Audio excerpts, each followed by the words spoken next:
¿Cómo están todos? Muy buenos días, acá a mitad de semana junto a Es Deporte Radio, como siempre, a través del Facebook del Ministerio. Hoy día un poquito más tarde de lo habitual y también con un panel que va a estar muy entretenido, con una conversación sobre un tema que está muy vigente, así es que manténganse ahí. Y antes de todo queremos introducir el tema de hoy, precisamente contra el acoso, contra el abuso, contra el maltrato y la discriminación en el deporte, con un video que hicieron nuestros propios deportistas sobre el tema. Por un deporte sin acoso sexual. Por un deporte sin maltrato. Por un deporte sin discriminación. Por un deporte sin abuso sexual. Porque es una causa justa. Súmate a este cambio cultural. Apoya nuestra causa. Únete a este cambio cultural. Cuidemos nuestro deporte. Cuidemos nuestro deporte. Cuidemos nuestro deporte. Cuidemos nuestro deporte. Cuidemos nuestro deporte. ¡Cuidemos nuestro deporte! Infórmate y conoce el protocolo en www.mindep.cl.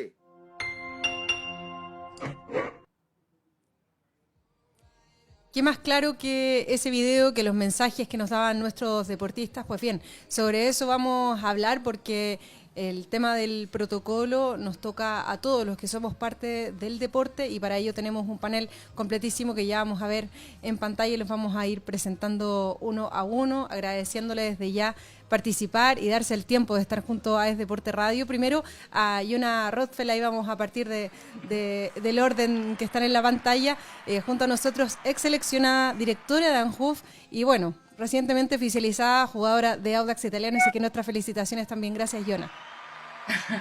No, muchas gracias, Carolina, y gracias por la invitación al Ministerio del Deporte por este espacio. Creo que es una conversación súper necesaria, así que feliz de estar acá. Buenísimo. Y con Ricardo Lizalde también junto a nosotros, presidente del Comité Paralímpico de Chile. Ricardo, gracias también por aceptar nuestra invitación. Hola, muy buenos días. No, gracias a ustedes por invitarnos, por considerar, digamos, este tema y darle la importancia que se merece y que necesita. Así que, bueno, de parte del Comité Paralímpico, con la mayor gana y el mayor apoyo a esta iniciativa. Muchísimas gracias por estar. También a Elisée Toledo, que es secretaria general de la Federación de Wushu de Chile. Hola, Carolina, muchas gracias por la invitación. Importante tocar estos temas que son transversales a todas las federaciones, no solo a las miembros del Comité Olímpico, sino a todas las organizaciones deportivas. Así que agradezco que nos hayan considerado para esta conversación. Exactamente, precisamente por eso ustedes están invitados también, porque no son una federación que esté ahí dentro de los que componen el Comité Olímpico de Chile. Y por último, saludamos precisamente a una integrante, una representante del COCH, María Loreto González, que es de la Oficina por el Respeto, que está muy íntimamente ligada con esta materia. Bienvenida. Hola a todos, Carolina, gracias al Ministerio también por la invitación y felices de poder hablar de este tema, que es un tema que en el comité ya estamos hablando desde el año pasado y que esperamos que la comunidad deportiva también hoy día con todo esto de los protocolos tome conciencia de la importancia que es de hacernos cargo de un fenómeno que es un fenómeno social y que finalmente la idea es erradicarlo y educar. Totalmente, de hecho a eso apunta el protocolo también, a la prevención, a hacernos parte todos, a concientizarnos respecto a esta materia. Yona, ¿tú sientes que hay conciencia en la sociedad de hoy respecto a esta materia o que poco a poco se ha ido metiendo este bichito? Para nada, yo creo que es lo último y recién estamos empezando. Creo que recién se están desnaturalizando ciertas conductas, dejando de ser tabú, conversando. Sé que no es solamente un tema del fútbol, pero solamente yo lo puedo hablar desde ahí porque es desde donde lo he vivido. Y realmente, aunque estemos súper deconstruidas y llevando una lucha, hasta hace poco tiempo a nosotras mismas nos costaba darnos cuenta que hay tratos que normalizamos y naturalizamos que no están bien, que son acoso, que son abuso, que son excesos que no corresponden al ámbito deportivo, a ningún ámbito, al ámbito del respeto, y los tenemos que ir sacando, nos tenemos que ir sacudiendo esa normalización que tenemos también como deportistas de repente de aceptar humillaciones, de aceptar malos tratos, que muchas veces se excusan, en nuestro caso en el folclore del fútbol, y no está bien, o sea, no está bien, y lamentablemente tengo de argumento todas las denuncias que han salido este año que nos rompen el alma a nosotras, no solo como futbolistas, como deportistas, de casos de acoso y abuso que han habido dentro de distintos clubes, desde distintos entrenadores o miembros del cuerpo técnico o miembros del cuerpo médico, contra deportistas, contra menores de edad, y creo que estamos llegando tarde, lamentablemente. Creo que esto es algo que deberíamos ya haber estado trabajando hace mucho tiempo. Lo bueno es que ahora sí se está trabajando con mucha fuerza desde todos los ángulos. El protocolo, ahora que va a obligar por ley, sí o sí va a ser un paso muy importante, pero creo que estamos en el inicio de desnaturalizar desde la conciencia colectiva. Y creo que es súper importante que sigamos empujando, porque es un tema cultural y es algo que no va a cambiar de la noche a la mañana. Pero sí nosotros tenemos que estar empujando para que ese cambio sea lo más rápido posible, porque como dije antes, venimos tarde. Estos casos que estén pasando todavía, la verdad es que es vergonzoso, es penoso y la verdad es que nos duele, porque cuántas deportistas y deportistas siguen sujetos a eso.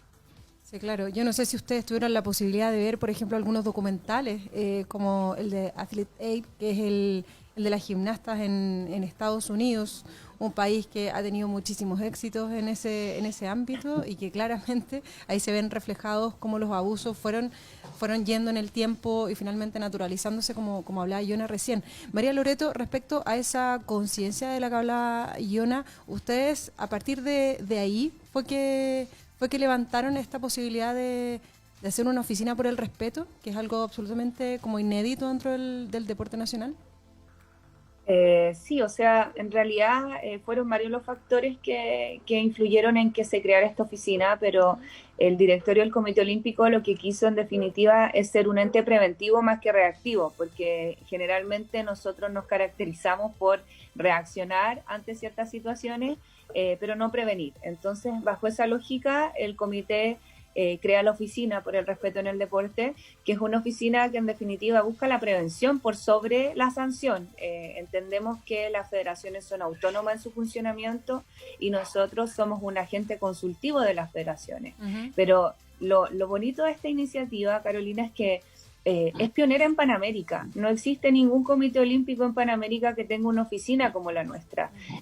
Nosotros hacemos capacitaciones, charlas, ayudamos a las federaciones en casos que tengan, los ayudamos también a emitir, incluso si ellos necesitan, los comunicados que se hacen, porque en definitiva entendemos que la conciencia colectiva debe ir hacia la prevención, pero la prevención no basta solo con decir esto no puede pasar, sino que también va en comunicar bien, porque el lenguaje construye realidades, por lo tanto, emitir un comunicado acorde a la situación que está ocurriendo, tratar a las personas con la delicadeza que se requiere, no revictimizar también a las personas que han sido víctimas, tratar con el debido proceso a quienes también están siendo acusados, porque entendamos que esto no es solo de hombres versus mujeres, mujeres versus hombres, sino que esto es un global donde todos podemos ser víctimas, donde todos podemos ser victimarios. Entonces, desde ahí, la visión que nosotros tenemos es entender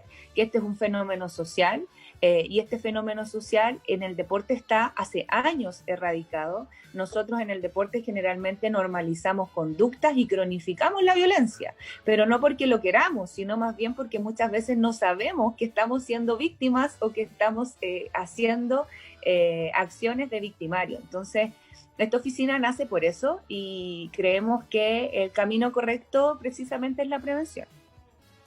Ricardo Elizalde, como presidente del Comité Paralímpico, ustedes han recibido denuncias, escuchan habitualmente que hay quejas respecto a ciertas materias, porque el protocolo cruza varias temáticas, es acoso sexual, abuso sexual, maltrato y discriminación, o sea, de verdad es un ámbito bien extenso. Sí, bueno, nosotros como comité no hemos recibido denuncias, hemos sabido algunos de hechos, pero como comentaba Yona, esto lamentablemente se ha tomado como un tabú y muchas situaciones tal vez quedan en el silencio porque no tienen el respaldo necesario, digamos, para poder salir adelante, como un protocolo que se está generando ahora. Ahora, es súper lamentable que tengamos que hacer protocolos para poder hacer cumplir estas estas conductas básicas que son el respeto mutuo, absolutamente transversal, digamos, porque esto también traspasa los géneros, traspasa las edades y también traspasa la sociedad, porque no es solo un problema de Chile, es un problema de toda América, de todo el mundo, en distintos niveles.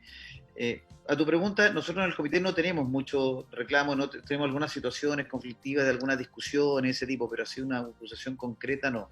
Pero no podría asegurar que no haya existido, porque en definitiva, si no existe un protocolo como se está formando ahora, que tiene hasta marzo, hasta 6 meses, hasta marzo del 2021, para que todas las federaciones deportivas y regiones deportivas lo implementen, es difícil, digamos, o le da mayor dificultad a que la gente pueda denunciar alguna situación de ese tipo.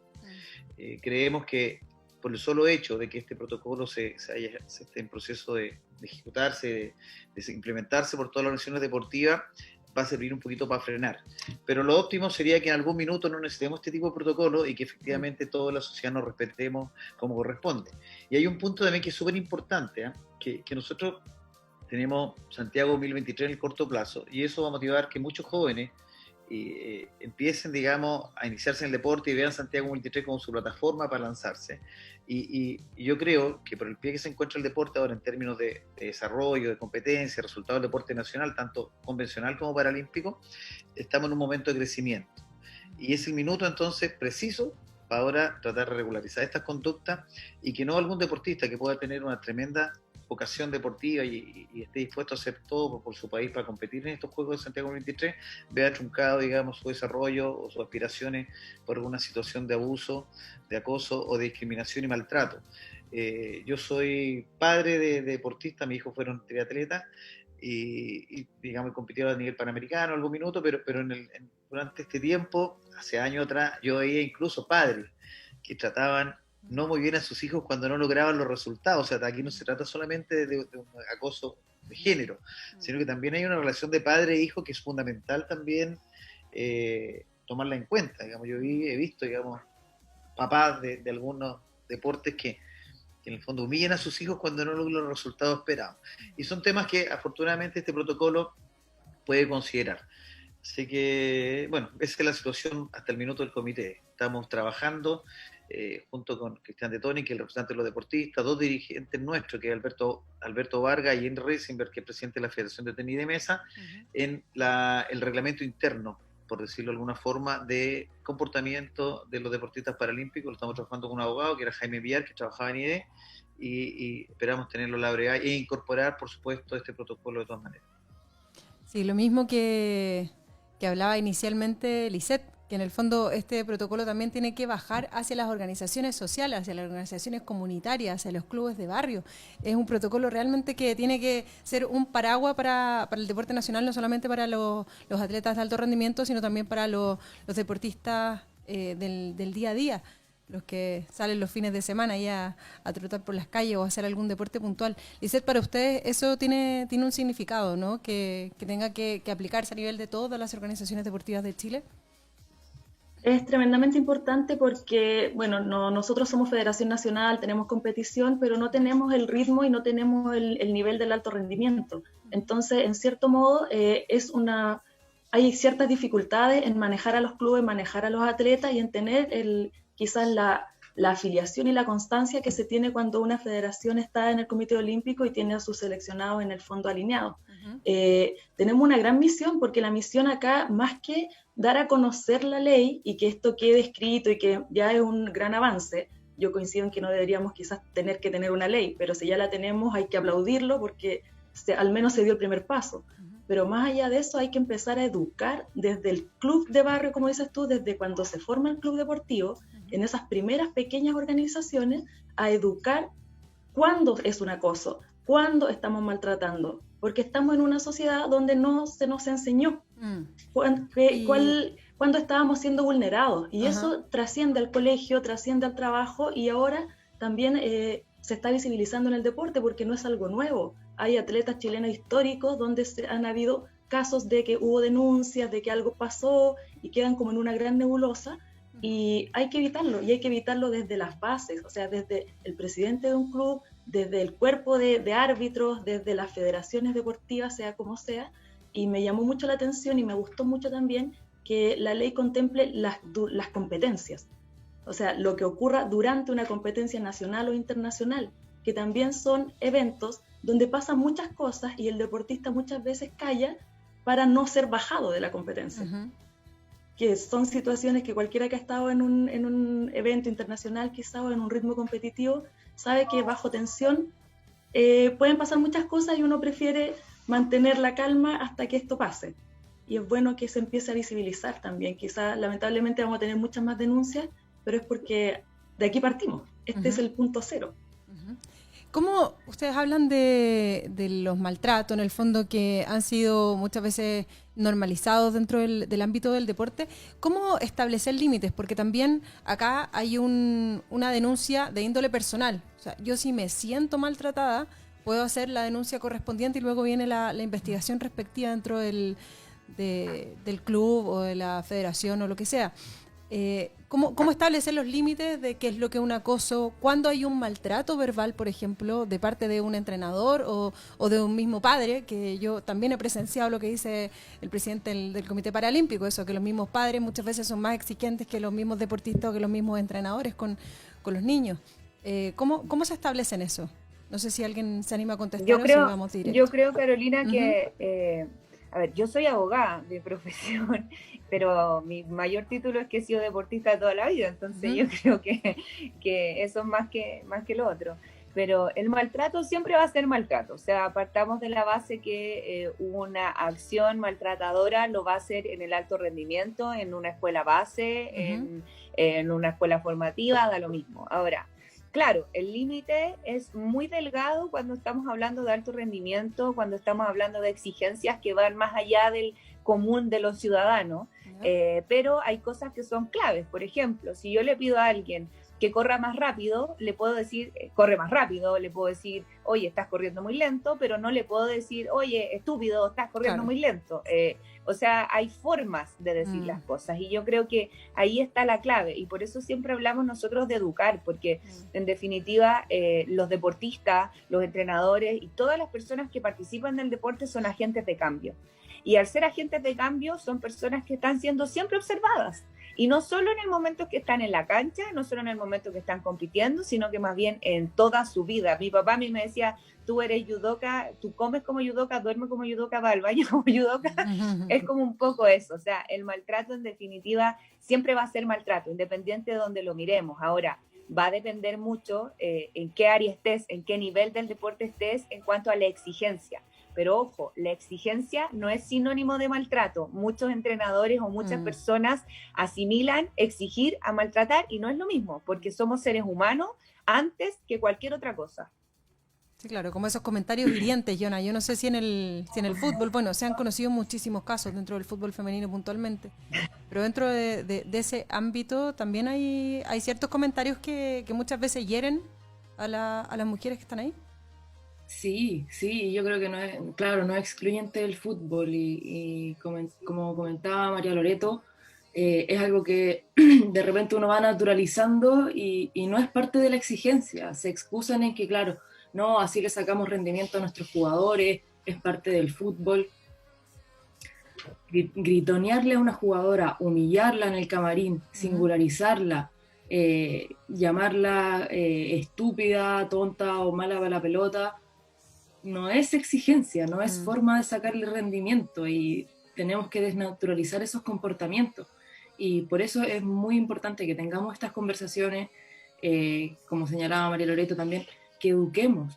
Nosotras desde la ANJUF venimos trabajando un protocolo desde el año pasado ya, se lo habíamos presentado también a las jugadoras en asamblea.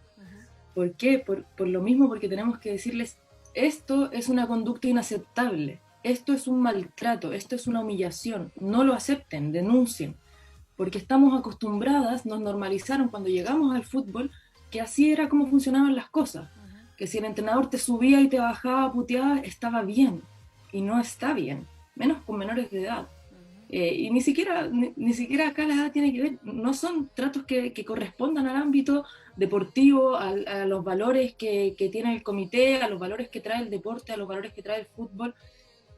Y al final lo que merecemos nosotros como personas, como deportistas, como jugadoras, y es importante ir educando y ir singularizando cuáles son las actitudes que estamos aceptando, que no son aceptables, y cuáles sí son del ámbito deportivo y cuáles sí son parte de sacarle el rendimiento a alguien, pero lamentablemente hay muchas conductas que se dan y que hemos visto las denuncias que hay, que la verdad te desgarran, te rompen un poco el corazón, pero son cosas que nos han enseñado que son normales. Y yo creo que es nuestro trabajo tener estas conversaciones, educar a nuestros compañeros. Súper importante lo que va a ser la implementación del protocolo. Ya va a empezar a formar una conciencia colectiva distinta, pero sí, para empujar que este cambio sea más rápido, somos nosotros mismos los que tenemos que ser estos agentes fiscalizadores y denunciar y exponer que estas conductas no las vamos a aceptar más, porque hemos estado todo este tiempo aceptándolas, normalizándolas y reproduciendo este tabú de que es parte del deporte o que es parte de este rendimiento y que hay que comérselo calladito, y la verdad es que no es así. Sí, respecto a lo que tú hablabas, Yona, qué importante, porque también el protocolo lo menciona, eso de ser capaz de ver una conducta de este tipo, de discriminación o de maltrato, acoso, abuso, y ser capaz de denunciar, porque eso también el protocolo ampara a las personas que pueden hacer esas denuncias. Ricardo, ¿usted siente que eso puede favorecer en este sentido a que entre todos limpiemos el deporte? Sí, o sea, no, mira, o sea, no me queda la menor duda que esto tiene que ser partir desde la formación de los deportistas hasta el más deportista de más alto rendimiento. Y hay algo súper cierto, lo dijo María Carolina, las palabras construyen realidades, y una palabra que puede ser parte del modismo chileno, puede ser, digamos, efecto, digamos, puede causar una tremenda agresión o algún maltrato. Y el problema de ese asunto es que yo a lo mejor le puedo decir a un deportista o algún entrenador le puede decir, oye, pucha, que eres estúpido, por decirlo de otra forma, sí, claro. Y eso puede ser considerado parte del modismo, pero todas estas palabras y todas estas acciones son de absoluto crecimiento, la curva es absolutamente creciente en el tiempo, y si esa conducta o esa palabra es aceptada, la segunda va a ser esa palabra más otra más, y tal vez con un mayor tono de voz. Entonces, claro, efectivamente todas las conductas, las malas y las buenas conductas, tienen curvas crecientes en términos de agresión. Yo puedo, como digo, tal vez algún entrenador puede decirle a un deportista, oye, que eres estúpido, que corriste talento y entrenaste tanto, y la siguiente vez le va a decir estúpido más otra palabra, entonces todo esto va creciendo. Y es importante poder frenarlo desde ya. O sea, nosotros somos un país que considero que somos bastante agresivos en algún tipo de conducta, sobre todo este tipo cuando son medios competitivos. Yo lo veo en algunos deportistas. Entonces es el minuto de pararlo, o sea, el minuto de hacer el cambio, afirmarnos en este protocolo, efectivamente que existan sanciones, que todas las federaciones y organizaciones deportivas, incluso las que no están afiliadas, digamos, como Bonchú, y todos los clubes deportivos, la junta de vecinos, todas podamos implementar esto y empezar a borrarlo de la raíz. Va a ser un proceso largo, porque esto hay que educarlo de los muchachos que están partiendo del deporte, y nos vamos a durar tal vez un par de años, pero se logra cuando existen las voluntades y esta instancia de poder regularizar las conductas y sancionarlas, por supuesto. Sí, Lisette, y no solamente tiene que ser, me imagino, para las bases esta educación, sino también para los más grandecitos, los que ya estamos hechos, criados, pero que muchas veces venimos medios torcidos en esa propia crianza. Mira, yo vengo del mundo de las artes marciales, desde los 11 años. En las artes marciales ha habido un gran cambio, que lo agradezco, donde ahora se ve más deportivamente, pero tiene todo este tema de la tradición, tiene todo este tema de la disciplina, que en muchos casos también se confunde con casos de maltrato. Cuando yo era muy niña, desde los 11 años, a nosotros se nos celebraba el cambio de faja pegándonos. Y era socialmente aceptado, y los papás lo veían, el niño se graduó, y a mí me parece aberrante. O sea, desde ya eso no está dentro de los protocolos que nosotros manejamos, no son cosas obviamente deportivas, pero son cosas que van pasando en el avanzar, y en muchas artes marciales se hace. Entiendo que a muchos maestros les va a molestar que a mí me espante, pero siento que ahí está el clic. De hecho, a mucha gente le va a molestar que nosotros ahora digamos, oye, lo que tú haces por tradición, acá y desde ahora en adelante se considera maltrato. Y ese es el cambio que tenemos que generar, es un cambio de cultura. Obviamente en las personas de más edad, que partieron mucho antes que yo, porque obviamente hay gente que tiene mucho más tiempo en esto, y en todos los deportes. Yo creo que en el fútbol también pasa que si tú te quejas por un maltrato, eres casi como, ay, qué fina, qué delicada, y no sirves para esto, porque uno tiene que siempre andar demostrando que sí, porque que puede recibir maltrato y que puede seguir adelante.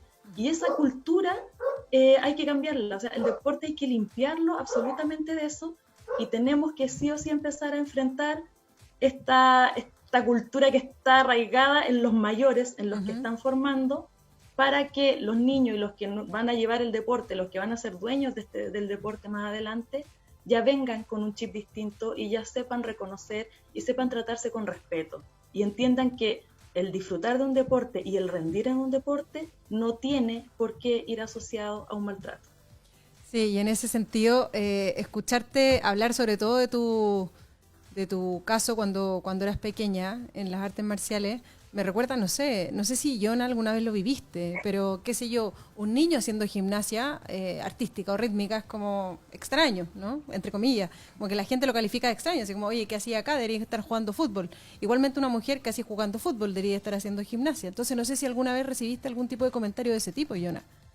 Sí, o sea, yo creo que voy a hablar en nombre de todas las jugadoras. Pararse en una cancha siendo mujer en Chile, en Sudamérica en general, es una lucha, es estar peleando por un espacio en el que constantemente te ningunean, te cuestionan, tienes que validarte, revalidarte, como no basta que sepas de fútbol, tienes que ser extraordinaria, si no te mandan a la cocina, o anda a hacer un deporte que sea más femenino, porque claro, lo femenino no puede estar asociado a un deporte como el fútbol. Yo creo que muchos deportes, o la mayoría, tienen ese estereotipo de que, claro, al ser un deporte es algo de los hombres, porque es algo fuerte y las mujeres no entramos en ese ámbito. Y yo creo que es desprenderse de todos esos estereotipos y esas reproducciones culturales que hemos acarreado tanto tiempo, de definir que las mujeres podemos hacer ciertas cosas y otras no, que hay cierto género en algunas actividades, que es ridículo. El deporte es una actividad, por tanto no distingue género. Entonces sí, o sea, yo podría acá estar una hora contándoles distintas situaciones y comentarios que he tenido que vivir yo, que han tenido que vivir distintas compañeras. Por eso también creo que es súper importante que no solo lo conversemos, que nos reeduquemos, y lo que venga a hacer este protocolo va a cambiar no solamente cosas del ámbito deportivo, sino que va a cambiar cosas del ámbito social, del ámbito público. Todas estas cosas para mí están súper relacionadas y conectadas en cosas que, claro, antes socialmente era aceptable que el marido le pegase a la mujer, era un problema de ellos. Era aceptable que se amarrearan a los niños porque era del ámbito familiar. Y poco a poco hemos ido despertando como sociedad, como humanos, a conductas que no son aceptables. Y como dijo, creo que María Loreto en un minuto, qué lástima que necesitemos una ley para saber dónde está nuestra brújula moral en lo que es socialmente aceptado y qué es lo socialmente no aceptable. Lamentablemente en este momento requeríamos de esta ley y yo creo que viene a ayudar este cambio, pero sí o sí creo que tenemos que reeducarnos, tenemos que reeducar a nuestras familias, a nuestros niños, a nuestras niñas. ¿Por qué es tan difícil pararse en una cancha? ¿Por qué está tan estereotipado ser mujer o ser hombre? El rosado, el azul, la pelota para el hombre, la Barbie para la mujer, o el juego de cocina, los roles de género. Creo que está todo súper interrelacionado y creo que el deporte es una herramienta de impacto social, de cambio muy grande. Así que me alegra mucho que la estemos utilizando para generar estos cambios, que no nos van a solamente ayudar en el ámbito deportivo, creo que nos van a ayudar a crecer como personas, como humanidad, como sociedad. En términos de sociedad, María Loreto, tú que estás a cargo ahí de la Oficina por el Respeto del Comité Olímpico de Chile, las estadísticas hablan que una mujer golpeada, por ejemplo, en el ámbito del hogar, de su intimidad, demora alrededor de 7 años en recién hacer la denuncia. En cómo acelerar ese proceso en términos deportivos. Yo sé que estamos hablando de cosas distintas, que puede tener una tonalidad en términos de la gravedad distinta, pero para hacer una denuncia igualmente cuesta, siempre. Entonces, ¿cómo poder acortar esos tiempos de denuncia? Sí. Antes de responder tu pregunta, a lo que dijo Yona, nosotros en el comité hay un dicho como que dice, no hay juguetes de niños o niñas, solo hay niños y niñas que quieren jugar. Nosotros entonces decimos, no hay deportes de niños o niñas, solo hay niños o niñas que quieren hacer deporte. Y en definitiva esa es como la frase que ocupo yo cuando hago estas charlas, pero como un poco para complementar lo de Yona. Y respecto a tu pregunta, fíjate que existe una cifra súper negra tras una denuncia. O sea, se dice que tras una denuncia a lo menos existen 4 o 5 casos que no han sido denunciados. Desde ahí, mundialmente, se dice que 1 de cada 10 personas ha sido víctima, ya sea de delitos sexuales o de maltrato. Por lo tanto, entendemos que es altísima la cifra de personas que pueden haber sido víctimas. Y la manera clara de poder disminuir los tiempos de denuncia y la cifra negra es precisamente crear protocolos y crear modalidades que sean modalidades seguras de denuncia, primero que todo, porque el gran temor en la denuncia es primero mi carrera deportiva. ¿Qué va a pasar con todo lo que yo he luchado por lograr? Y ahora si hago esta denuncia a lo mejor me van a bajar de todo, van a haber represalias, etcétera. Entonces, lo claro es que hay que tener métodos seguros donde nosotros podamos resguardar la confidencialidad de la información, donde se resguarde también los derechos que tienen las víctimas de poder ser oídas y a su vez también si no quieren hablar más. Porque puede pasar que alguien denuncie hoy día y diga, ¿sabes qué? Yo fui víctima de esto y después diga, ¿sabéis qué? Yo no quiero seguir adelante porque no quiero simplemente o porque mi proceso de sanación no me lo permite. Hay muchos procesos, o sea, podría hablarte la fenomenología de esto mucho rato, pero la clave hoy día es generar protocolos, pero no protocolos de papel. No generar un documento que guardemos en un cajón por cumplir, porque hay una ley que nos obliga a tenerlo, porque si no, no nos van a dar recursos, porque si no, no vamos a cumplir, sino que más bien se cree un protocolo que funcione, que sea activo, y la otra parte de aumentar las denuncias, precisamente concientizar a las personas que están siendo víctimas, porque hay una cifra importante de personas que son víctimas, pero no lo saben. Y no lo saben precisamente porque tienen desconocimiento y porque se han educado dentro de ese círculo. Hoy día hay una protección importante también a la infancia. La infancia hoy día en Chile tiene una protección primordial que no se puede tratar. Un niño maltratado, víctima de delito sexual, no se puede tratar de igual manera que un adulto, porque los bienes jurídicos protegidos son distintos, porque la etapa de formación que tienen son distintas, por lo tanto también tenemos que educar a esas familias. Hay muchos niños que ingresan al deporte y que nadie de su familia ha hecho deporte, nadie de su familia ha sido del alto rendimiento, entonces no tienen por qué saber, ni tienen cómo saber cómo funciona, y muchas veces se les miente o se les dice, no, si esto es así, es que esto es así, siempre tiene ha sido que ser así para que funcione. Siempre ha sido así. Entonces, volvemos a lo mismo, educación, pero protocolos que funcionen, protocolos que sean activos en el sentido de que los plazos funcionen, que demos prontas respuestas, que resguardemos la información y que podamos en el fondo nosotros también derivar a esas personas. Porque no basta, ojo, con hacernos cargo y decir ya que denuncien. ¿Y qué pasa con esa persona? Derivémosla, hagámonos cargo también de la responsabilidad social que tenemos, que esa persona puede tener un daño asociado. Eso también debemos hacernos cargo. El protocolo, Ricardo, también, bueno, dentro de los muchos ámbitos que abarca, requiere un representante de cada institución para precisamente hacerse cargo, como decía recién María Loreto, de todas las denuncias y tomar los conductos correspondientes. Bueno, sí, el protocolo habla de eso, digamos, de que en cada organización deportiva va a haber una persona a cargo de recibir las denuncias, investigarla y derivarla a quien corresponda. Digamos, es un cargo que es complejo, pero tiene que ser una persona absolutamente... O sea, hay que elegirlo bien a la persona que esté a cargo de este asunto. Una persona no había tenido ningún pasado, ninguna situación irregular con respecto a este tipo de temas. En eso hay que ser bastante cuidadoso. Y sabes que lo otro que pensaba mientras escuchaba a María Carolina, a las demás, es que es sumamente importante cuando este protocolo, esta ley, se lleve a cabo, no pase como otras leyes que se han implementado en nuestro país, que tienen como una marcha blanca, que vamos a probar si el gallo se tira o no se tira por la zona de buses, y le vamos a pasar un parte de cortesía. No, aquí la ley, cuando se implemente y los protocolos se implementen por las distintas organizaciones, tienen que ser súper claras. O sea, se aplica y se aplica. Aquí no hay marcha blanca, una acusación, un acoso, un abuso, un maltrato, no puede ser o tener un parte de cortesía o un aviso para la próxima vez. O sea, en eso tenemos que ser súper claros, tenemos que cambiar el concepto.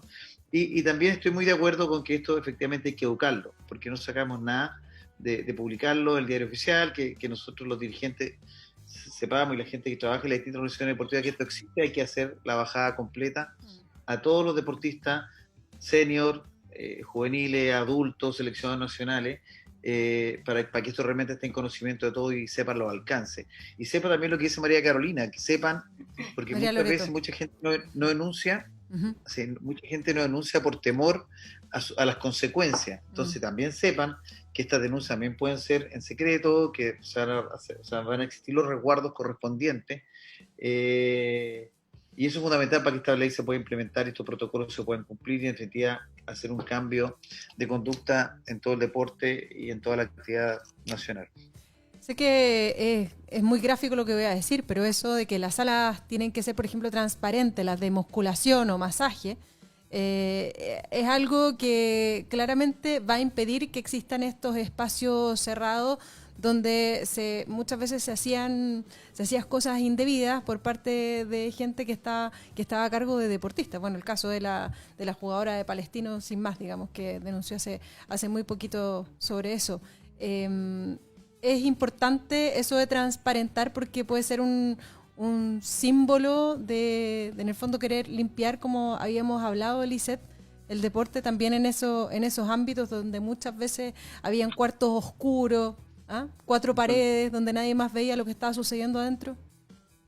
Claro, hay la ley siento que nos viene a llamar a abrir los espacios, a abrir las conductas y a abrir las mentes también. O sea, muchas veces yo creo que el deportista está en una condición de vulnerabilidad ante los dirigentes, ante los entrenadores, ante la organización.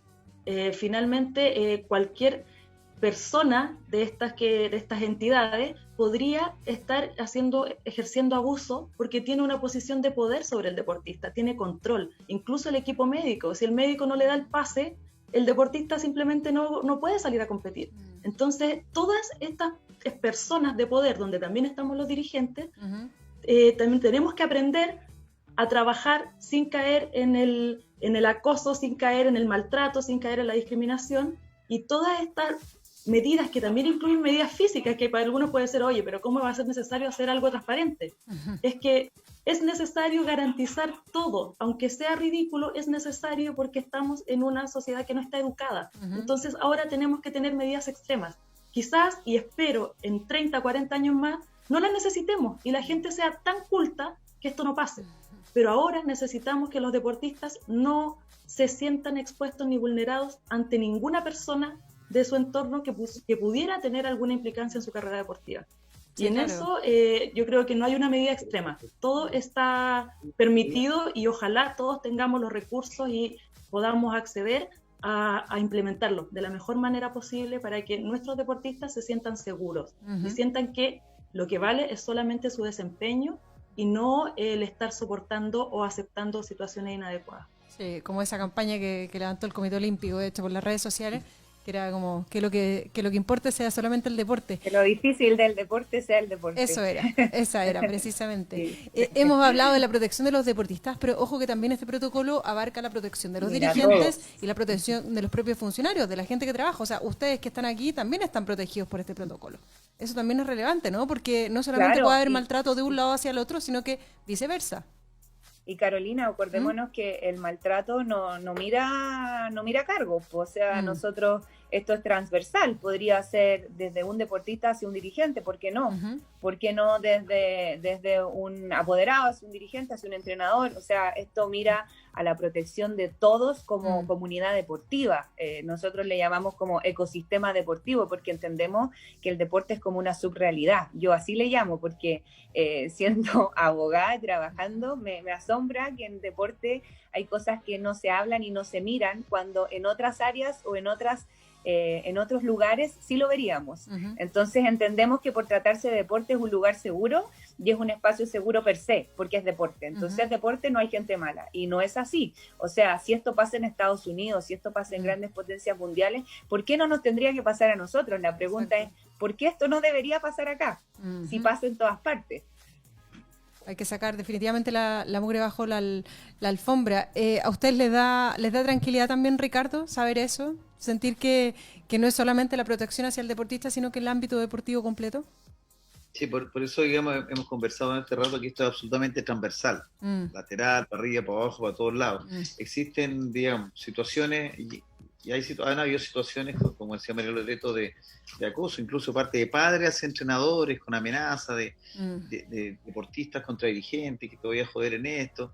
Y o sea, es una cuestión que hay que controlar, y por eso hay que darle la fuerza y el apoyo de todas las organizaciones deportivas a esta ley. Y que nadie se baje, y cuando la apliquemos con todo el rigor de que esta ley y este protocolo implique. Es la forma, hay que generar un cambio real, no con excepciones, sino que partir de siempre, y también que esté en conocimiento de todo, tanto de los deportistas, de los dirigentes, de los entrenadores, de los médicos. Y este asunto de la transparencia, de trabajar con lugares abiertos, sin a puerta cerrada, fue un tema que se aplicó hace tiempo atrás en los colegios, cuando todo este asunto, todavía existen lamentablemente situaciones de abuso en algunos colegios, pero los colegios están bastante normados con respecto a eso, no pueden haber salas con cortinas, ni con puertas cerradas, ni ese tipo de cosas. Y yo creo que eso sí ayudó a que efectivamente haya habido una disminución aparente, no lo sabes, porque a veces mucha gente no denuncia por temor al que dirán, con respecto a este tema. Usted ya mencionó que dentro del Comité Paralímpico ya están trabajando en esta especie de reglamento interno a partir del protocolo que ya es ley y que tienen estos 6 meses para aplicarlo. Me gustaría saber, ya para ir cerrando esta conversación, sé que se nos ha hecho poco el tiempo. Iona, ustedes también estaban trabajando y de hecho cooperaron en la gestación de este protocolo. ¿Para cuándo esperan ya tener como un documento totalmente fidedigno de esta materia para aplicar dentro del fútbol femenino? Sí, o sea, nosotras veníamos trabajando, como les comenté, desde mayo del 2019, un protocolo, porque veíamos como, bueno, yo creo que pasa en muchos deportes también, pero el fútbol femenino no está regularizado de la manera en que está el fútbol masculino. Muchas de las gestiones de los clubes del femenino se tercerizan, las llevan municipalidades u otras fundaciones, y ahí queda todo en el aire, hay un área gris, no se hacen chequeos de antecedentes de las personas que entran a trabajar con mujeres, con menores de edad, y no hay ningún canal de denuncia o de acompañamiento a la víctima. Todo lo que comentaban antes, no existían protocolos de atención médica, como todo lo preventivo de evitar estas situaciones a puerta cerrada, no se da, y yo creo que no se da no solo en el fútbol, sino que en muchos otros deportes. Y por eso nosotros vimos esa necesidad de crear este protocolo. Yo creo que lo hemos ido afinando, yo creo que lo vamos a tener listo ya a fin de mes, y queremos que se vaya implementando de la manera más rápida posible, porque creo que, como dije antes, venimos tarde. Estas situaciones no pueden seguir pasando, no puede seguir existiendo esta vulnerabilidad a la que están sujetas las deportistas, las futbolistas, esta situación de verticalidad, de realmente no tener ninguna defensa ante este tipo de acoso o abuso. Insisto, nosotras, los reportajes que salen, las denuncias que salen, vemos a una persona que sí, puede estar enferma o puede haber cometido un error, que no es un error, la verdad es un crimen, pero es el pelo de la cola, porque hay todo un sistema detrás que lo avala, que lo encubre, que sabía de esto, que le había llegado un comentario, que le dijo, no, borra estos pantallazos, no, esto no pasa nada, yo me encargo de esto, y al final no pasa nada, y todos están al tanto, y después, claro, todos son los primeros en criticar y en denunciar, y esta situación es inadmisible, pero después vemos que siguen pasando y siguen levantándose denuncias, y que todos estaban al tanto y que sabían que este entrenador se hacía el lindo con las jugadoras, con menores de edad, y lo dicen con una naturalidad que la verdad te hace doler la guata, porque no está bien, o sea, realmente no está bien. Nosotras, como dije, esperamos tener este documento ya a fin de mes. Vemos en ciertos clubes interés de realmente aplicarlo antes de lo que la ley exige, que eso es lo que a nosotras nos importa, porque acá las ganas de hacer las cosas bien van a estar por sobre cumplir los mínimos, que es lo que generalmente pasa en el deporte amateur o semiprofesional. Se establecen ciertos mínimos que la verdad son básicos, y tenemos que subir el nivel, tenemos que nivelar hacia arriba y no hacia abajo.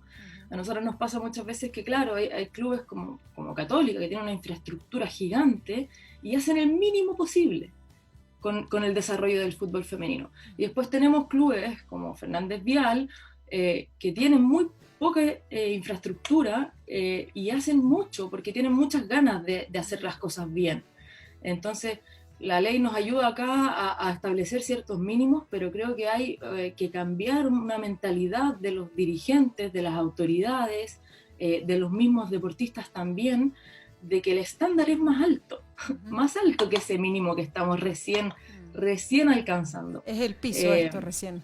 Claro, es un piso mínimo. Entonces se nos han acercado clubes, Universidad de Chile, Audax Italiano, Colo-Colo, que quieren ya empezar a implementar y quieren entender el protocolo y cómo funciona y cómo lo podemos implementar de mejor manera, y eso es perfecto, pero menos de 5 clubes de 34 te dice también la realidad de lo que está pasando. O sea, no hay un interés real de desarrollar el fútbol femenino, hay una obligación.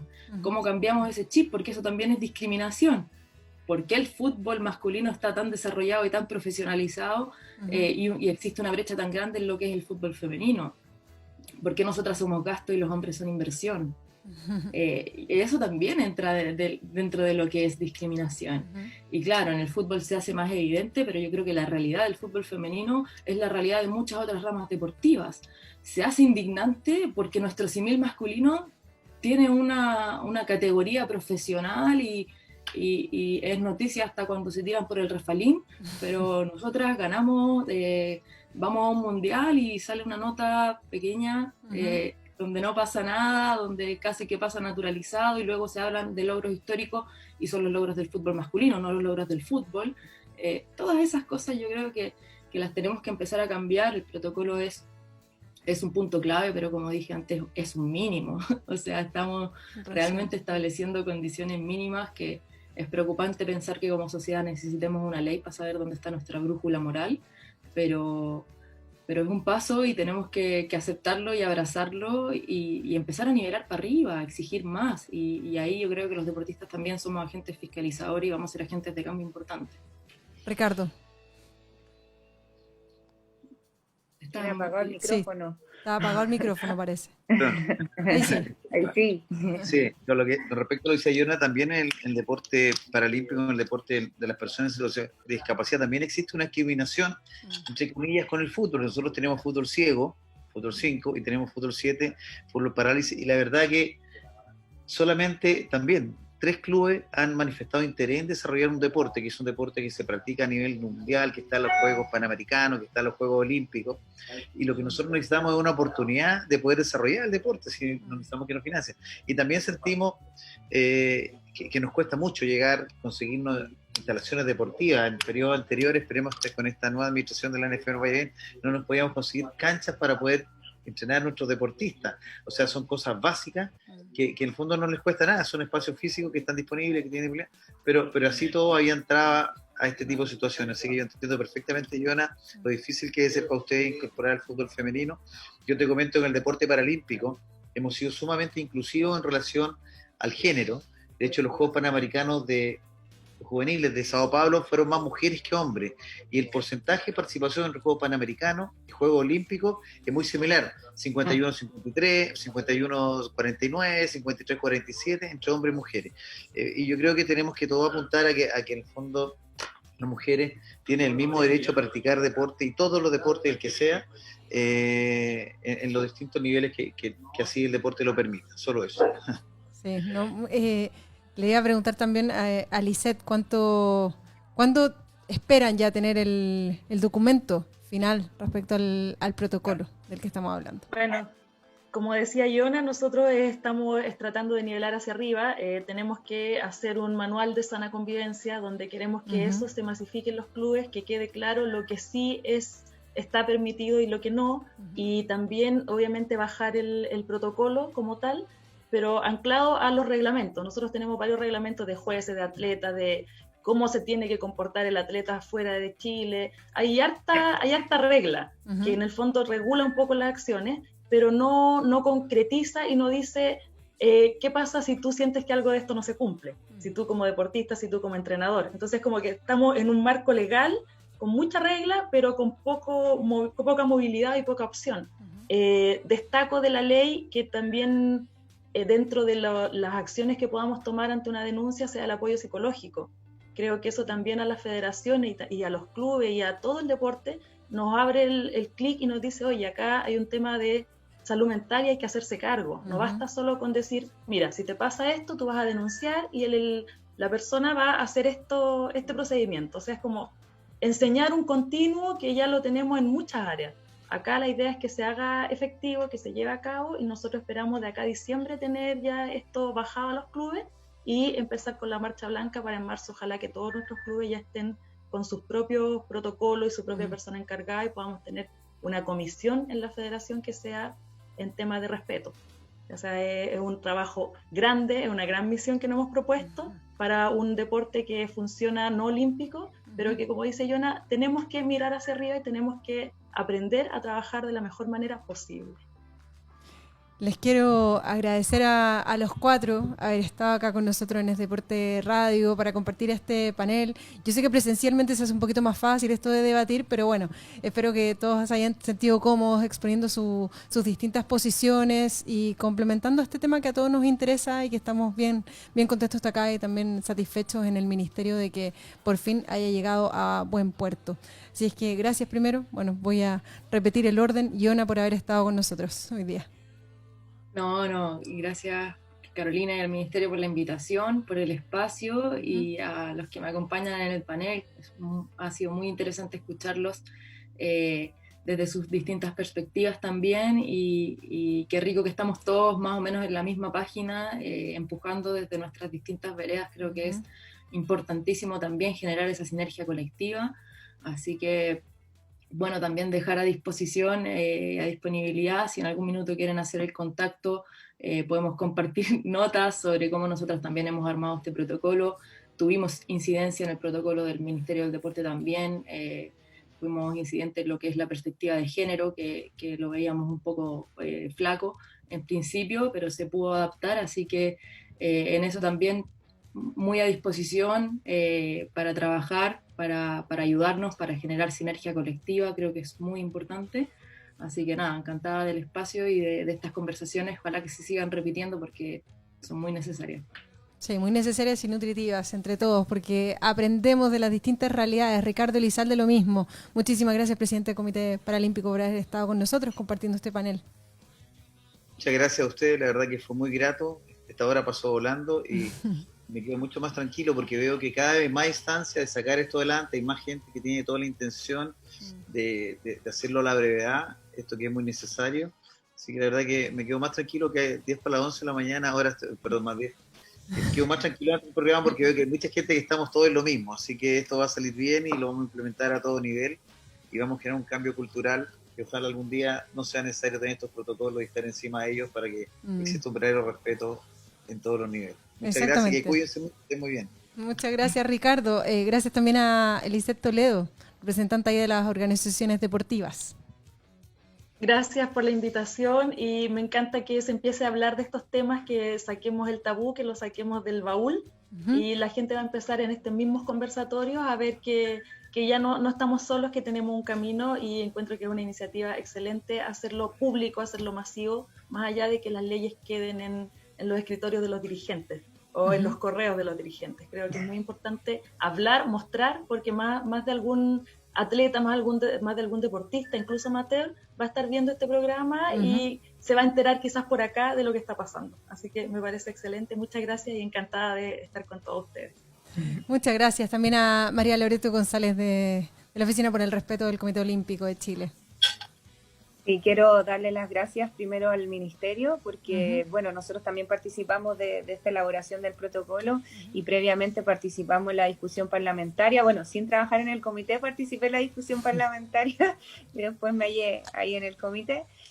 Pero nosotros como comité estamos con la camiseta puesta desde marzo del 2019, tenemos nuestra oficina y estamos trabajando en esto desde el 2018 y solamente queremos agradecer al Ministerio porque ha sido un trabajo mancomunado, hemos podido trabajar a la par también con el equipo de la división jurídica del Ministerio, hemos tenido conversaciones gratas, discusiones, de todo, pero todo es por un bien que es el bien del deporte, así que nada más que agradecimientos e invitar a toda la comunidad deportiva a que se sumen en esta carrera, a que se suban a este tren, como digo yo, de las buenas prácticas deportivas, que el deporte sea un espacio seguro y que en definitiva todas las personas que participamos del deporte, no solo los deportistas, no solo los dirigentes, sino más bien toda la comunidad deportiva entienda que tenemos que hablar de esto, que tenemos que educar a nuestra comunidad. Hoy día hablar de educación sexual en Chile es complejo, por lo tanto en el deporte debemos educar.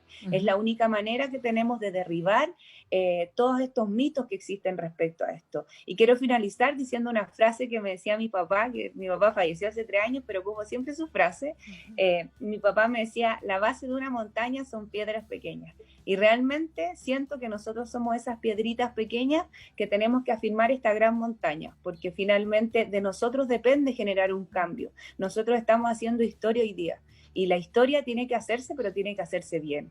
Así que gracias a todos y gracias al Ministerio y a ti, Carolina, por esta instancia de poder conversar de esto que es tan importante y todos los profesionales que somos especialistas en estas materias agradecemos también de que se abra esta instancia en el deporte. No, por favor, a ustedes por aceptar nuestra invitación acá de todo el equipo de Es Deporte Radio, a los que estuvieron ahí conectados, de verdad muchísimas gracias, todos los aportes serán bienvenidos. Nosotros queremos seguir tocando este tema más adelante, así es que en una de esas nos repetimos el plato para ya comentar cuando esté un poquito más avanzado este proceso. Muchas gracias a todos por haber estado ahí, que estén muy bien, nosotros nos reencontramos mañana a través de la página del Ministerio del Deporte. Cuídense, chao. Gracias.